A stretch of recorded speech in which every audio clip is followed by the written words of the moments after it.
Bismillahirrahmanirrahim, alhamdulillah, wassalatu wassalamu ala rasulillah, falemderim Allahun, selamat përshëndetjet i adërguim Muhammedit sallallahu alaihi wasallam. Shikues, vëllezër dhe motra.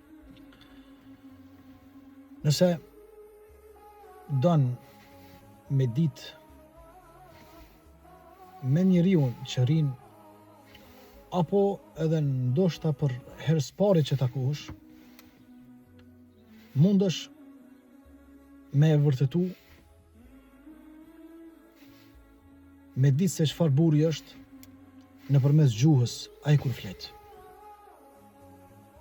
Kur fillon me fol, kur fillon me bisedu, qoftë me ato që e njeh, që kanë kalu disa vite mes juve, ose me njeriun që hera parë je taku me to, fillon me ty me bisedu, edhe me njërë mundesh me ja kuptu nivelin e tina, se në çfarë niveli është, nivelin arsimor, nivelin e sjelljes, nivelin e dinit, praktikës dinit, nivelin e kulturës tina, edhe me njëherë gjuha ti, ai kur flet, më thënë është raport për to.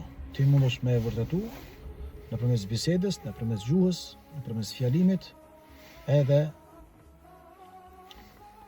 vërtetot raporti i tina se në çfarë niveli është.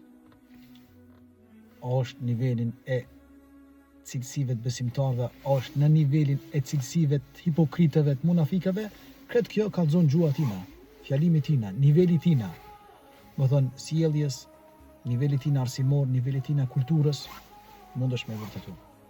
Për këtë arsye gjuha është shumë e rrezikshme. Vërteton çdo sen për ty.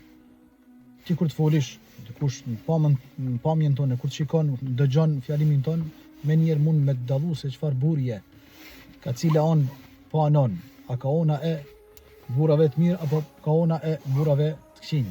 Për këtë arsye ka thënë pejgamberi selam, ka kap gjuhën, ka thënë gjuha ta bën futesh në xhenem. Allah më na rujt. Lutim Allahun subhanahu wa taala që gjuhët tona mos flasin vetëm se mirë, dhe lutim Allahun subhanahu wa taala që gjuhët tona t'jenë gjuhë të lagura prej përmendjes së Allahut subhanahu wa taala. Dhe të letjen gjuhët tona që të flasin vetëm fjalë të bukura të mira, fjalë që afrojnë njerëz e jo fjalë që largojnë njerëz. Selam aleikum wa rahmatullahi wa barakatuh.